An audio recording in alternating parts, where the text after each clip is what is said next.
कहानी की शुरुआत होती है एक अंधेरे और डरावने कैसल से, जहां बाहर सैकड़ों एनिमल्स को बेड़ियों में जकड़कर घंटों से काम करवाया जा रहा है। उनके चेहरे पर थकान है, आंखों में दर्द है और तभी एक एनिमल थककर जमीन पर गिर पड़ता है। लेकिन रहम, यहाँ रहम नाम की कोई चीज नहीं है।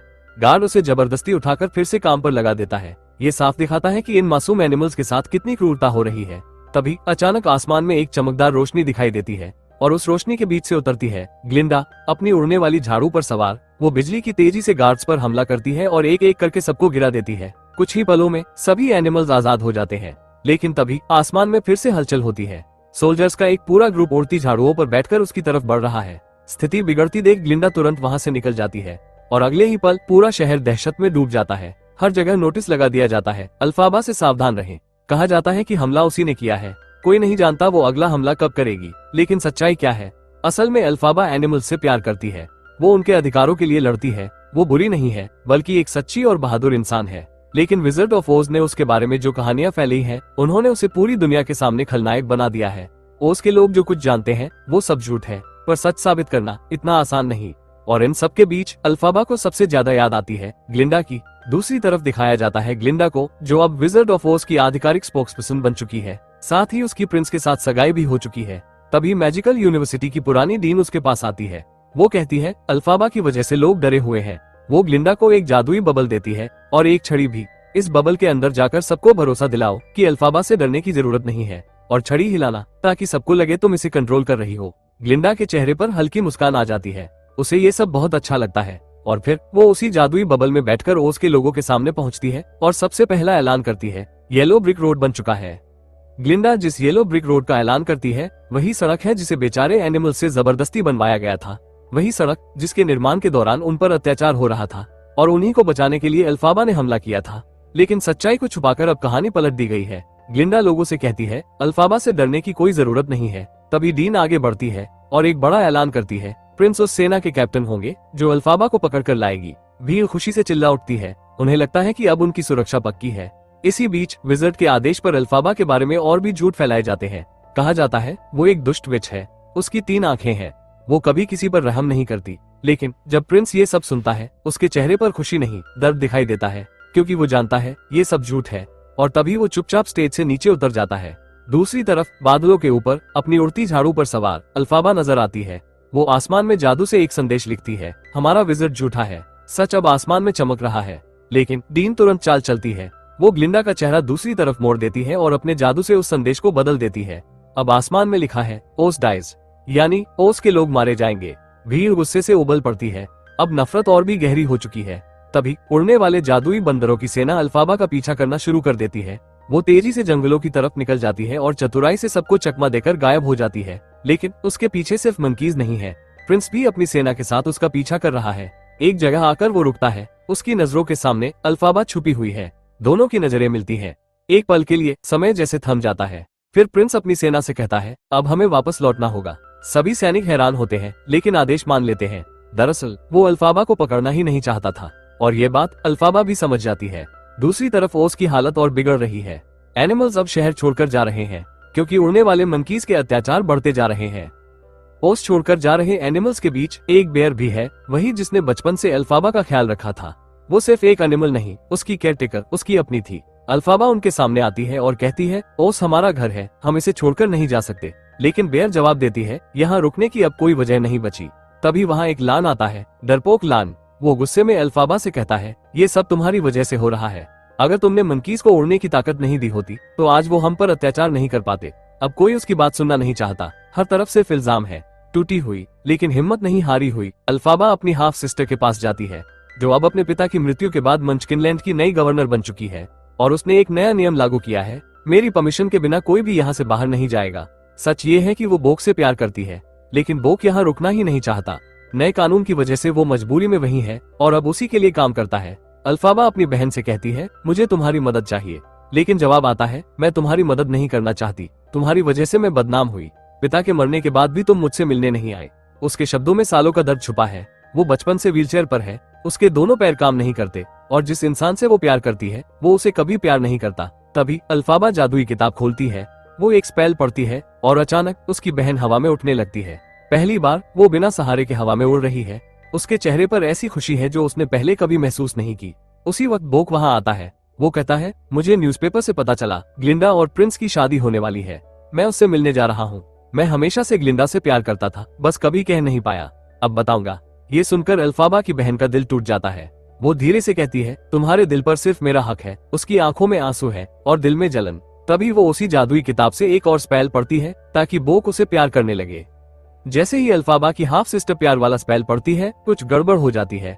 वो दिल पर गलत जादू पढ़ देती है और अचानक बोक का दिल सिकुड़ने लगता है।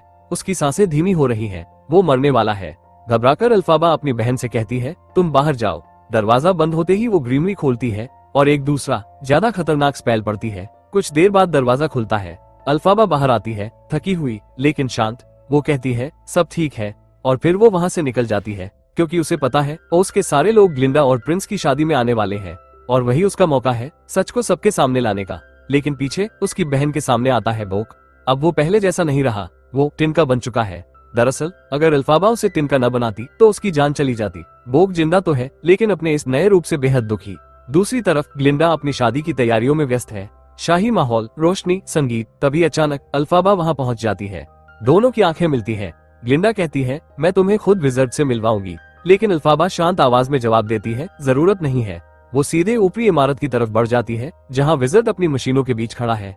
धुआं, आवाजें और नकली ताकत का खेल। अल्फाबा उसके सामने खड़ी होकर कहती है, तुम मेरे साथ नीचे चलोगे और उसके लोगों के सामने सच स्वीकार करोगे कि तुम्हारे पास कोई जादुई शक्ति नहीं है। तुम ग्रीमरी पढ़ भी नहीं सकते। ग्रीमरी, वो जादुई किताब जिसे पढ़ने की असली ताकत सिर्फ अल्फाबा के पास है। विज़र्ड हंसता है, कोई तुम पर विश्वास नहीं करेगा।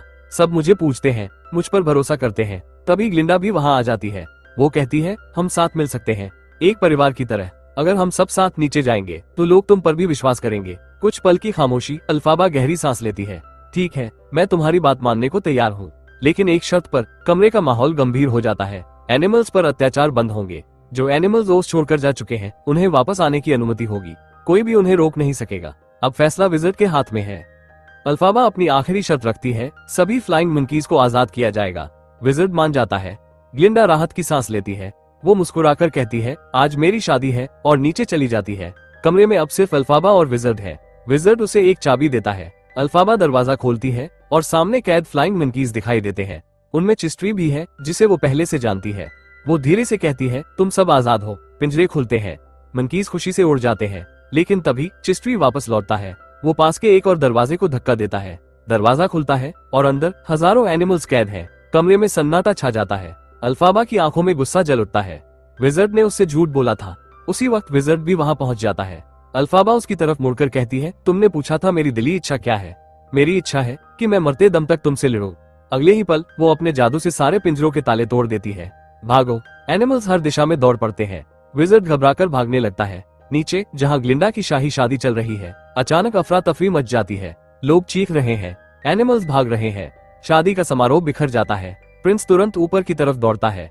वो देखता है अल्फाबा ने अपनी जादुई झाड़ू से विज़र्ड को काबू में कर रखा है। वो गन तान देता है। एक पल के लिए लगता है वो अल्फाबा पर गोली चलाएगा, लेकिन अगले ही सेकंड वो गन विज़र्ड की तरफ मोड़ देता है और उसे धकेलकर एक केज में बंद कर देता है। कमरे में सन्नाटा। अल्फाबा स्तब्ध है। तभी ग्लिंडा भी वहां पहुंचती है और देखती है कि प्रिंस विज़र्ड पर गन ताने खड़ा है। प्रिंस साफ कहता है, मैं अल्फाबा के साथ जाऊंगा।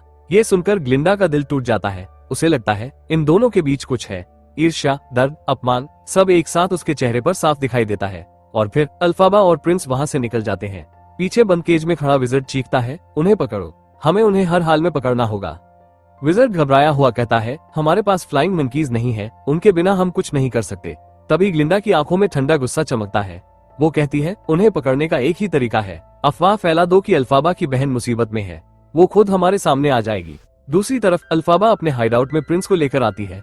उसे अब भी यकीन नहीं हो रहा कि प्रिंस सच में उसके साथ है। प्रिंस उसकी आंखों में देखकर कहता है, मैं हमेशा से तुम्हें पसंद करता था। वो पहली बार अपने दिल की बात स्वीकार करता है। हवा तेज चलती है। दोनों एक दूसरे का हाथ पकड़ते हैं और आसमान में उड़ जाते हैं। बादलों के बीच पहली बार वो एक दूसरे को चूमते हैं। लेकिन खुशियों का ये पल ज्यादा देर नहीं टिकता। डीन समझ चुकी है अल्फाबा इतनी आसानी से अफवाह पर विश्वास नहीं करेगी। इसलिए वो अपने जादू से एक भयानक टोर्नेडो पैदा करती है। तूफान सीधे मंचकिनलैंड की तरफ बढ़ता है। अचानक अल्फाबा को एक भयानक विषम दिखाई देता है। एक घर जो आसमान से गिरकर उसकी बहन पर आ गिरता है।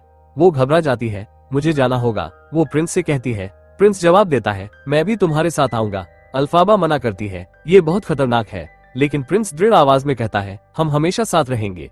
दोनों अलग अलग दिशाओं में निकल पड़ते हैं, लेकिन रास्ते में प्रिंस के सामने अचानक फ्लाइंग मंकीज की पूरी टोली आ जाती है। वो उसे पकड़ लेते हैं। उधर अल्फाबा उस जगह पहुंचती है जहां उसका विजन सच हो चुका है। एक घर सच में उसकी बहन पर गिर चुका है। वहां ग्लिंडा खड़ी है, मृत्यु का शोक मनाते हुए। ग्लिंडा कहती है, ये बस एक हादसा था, लेकिन अल्फाबा की आवाज गुस्से से कांप रही है। तूफान ऐसे अचानक नहीं आते, ये हादसा नहीं था, किसी ने उसे मारा है। फिर उसकी नजर नीचे जाती है। उसकी बहन के जादुई जूते जो उसने उसे दिए थे गायब है। तुमने वो जूते एक अनजान लड़की को दे दिए। ग्लिंडा चुप है। अल्फाबा का गुस्सा अब फट पड़ता है, लेकिन ग्लिंडा भी टूट चुकी है। उसके अंदर भी जलन है, क्योंकि उसे लगता है अल्फाबा ने उसका प्यार उससे छीन लिया। दोनों आमने सामने खड़ी हैं। एक तरफ बहन की मौत का दर्द, दूसरी तरफ टूटा हुआ प्यार। अल्फाबा और ग्लिंडा आमने सामने खड़ी है। दोस्ती अब दुश्मनी में बदल चुकी है। अगले ही पल दोनों एक दूसरे पर जादू चलाना शुरू कर देती है। हवा तेज हो जाती है, आसमान गूंज उठता है। तभी विज़र्ड के गार्ड्स वहां पहुंच जाते हैं, और यही उनका असली प्लान था। वो पीछे से हमला करके अल्फाबा को पकड़ लेते हैं।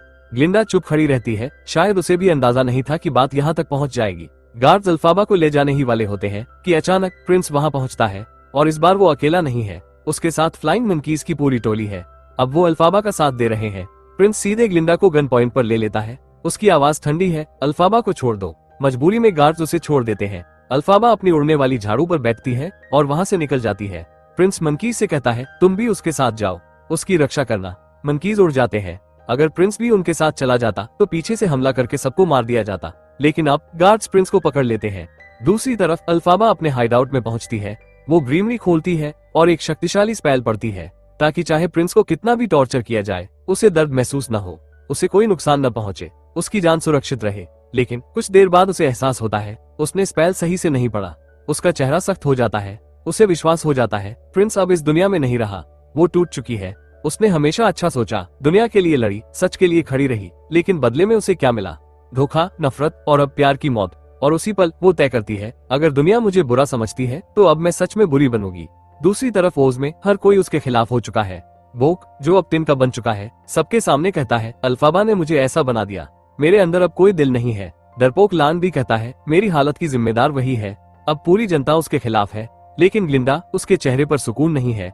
वो डीन के पास जाती है, धीमी लेकिन सख्त आवाज में पूछती है, मेरी दोस्त की बहन के घर की तरफ तूफान किसने भेजा था? कुछ पल की खामोशी, फिर डीन स्वीकार करती है, वो मैंने किया था। और फिर वो ग्लिंडा की आंखों में देखकर कहती है, और तुम भी यही चाहती थी। डीन की बात सुनकर ग्लिंडा के पैरों तले जमीन खिसक जाती है। तुम फेमस होना चाहती थी, और जब तक अल्फाबा बदनाम नहीं होती तुम चमक नहीं सकती थी। ये शब्द उसके दिल में तीर की तरह लगते हैं। अब उसे समझ आता है, अब तक उसने जो कुछ किया वो सब गलत था। वो फैसला करती है, उसे अल्फाबा के पास जाना ही होगा। दूसरी तरफ अल्फाबा के फ्लाइंग मंकीज उस लड़की को पकड़कर ले आते हैं, वही लड़की जिसे ग्लिंडा ने उसकी बहन के जादुई जूते दिए थे। और सच ये है, वो लड़की भी अल्फाबा का अंत चाहती है।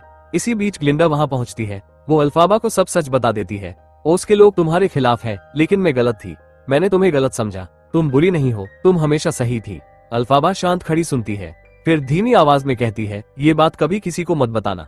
जब तक लोग मुझे बुरा समझेंगे तब तक वो तुम्हें अच्छा मानते रहेंगे। ग्लिंडा की आंखों में आंसू भर आते हैं। अल्फाबा ग्रीमरी, वो जादुई किताब, उसे दे देती है।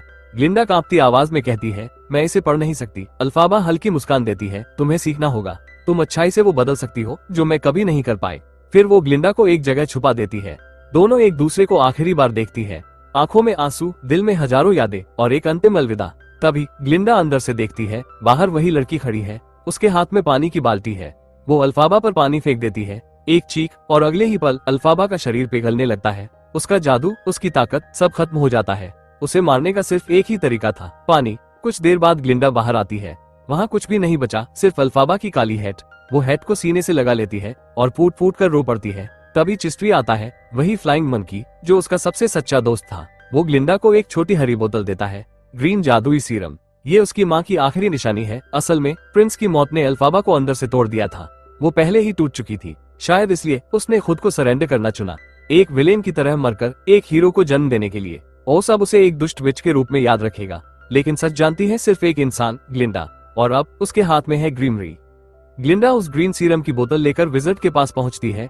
जैसे ही विज़र्ड उस बोतल को देखता है, उसका चेहरा पीला पड़ जाता है। वो उसे पहचान लेता है, वही हरी बोतल जो कभी उसकी माँ के पास हुआ करती थी, जिसके साथ वो कभी डांस किया करता था। और उसी पल उसे समझ आ जाता है, अल्फाबा उसकी अपनी बेटी थी। सच बिजली की तरह उस पर गिरता है, जिसे वो दुष्ट विच कहता रहा, जिसे बदनाम करता रहा। वो उसकी ही बायोलॉजिकल बेटी थी और उसकी ही वजह से वो मारी गई। वो खुद को कभी माफ नहीं कर पाता। शर्म और पछतावे में डूबकर वो ओस छोड़कर हमेशा के लिए चला जाता है। अब ओस की नई लीडर है ग्लिंडा। फ्लाइंग मंकीज उसके साथ खड़े हैं। डीन के सारे गुनाह सामने आते हैं। उसे सजा दी जाती है। फ्लाइंग मंकीज उसे पकड़कर ले जाते हैं। फिर ग्लिंडा सबके सामने अल्फाबा के एक विशाल स्टैचू को आग लगा देती है, ताकि लोगों के दिलों से उसका डर मिट जाए। ये वही था जो अल्फाबा चाहती थी। भीड़ में से एक लड़की पूछती है, क्या अल्फाबा तुम्हारी दोस्त थी? कुछ पल की खामोशी। ग्लिंडा की आंखें नम है। वो धीरे से कहती है, हाँ, और बस यही सच काफी है।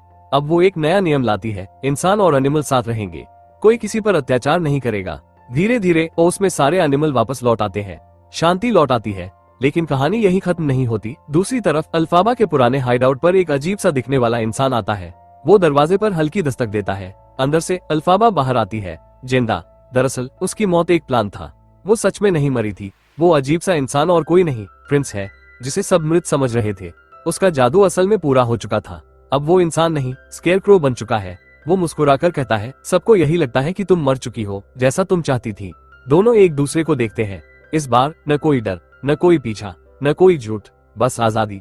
और फिर ये दोनों हमेशा के लिए ओस छोड़ देते हैं, ताकि उनकी सच्चाई किसी को कभी पता न चले। दुनिया उन्हें कहानी समझे या दंतकथा, लेकिन सच सिर्फ वो दोनों जानते हैं। और इसी के साथ ये कहानी यहीं खत्म होती है। उम्मीद है आपको ये सफर पसंद आया होगा।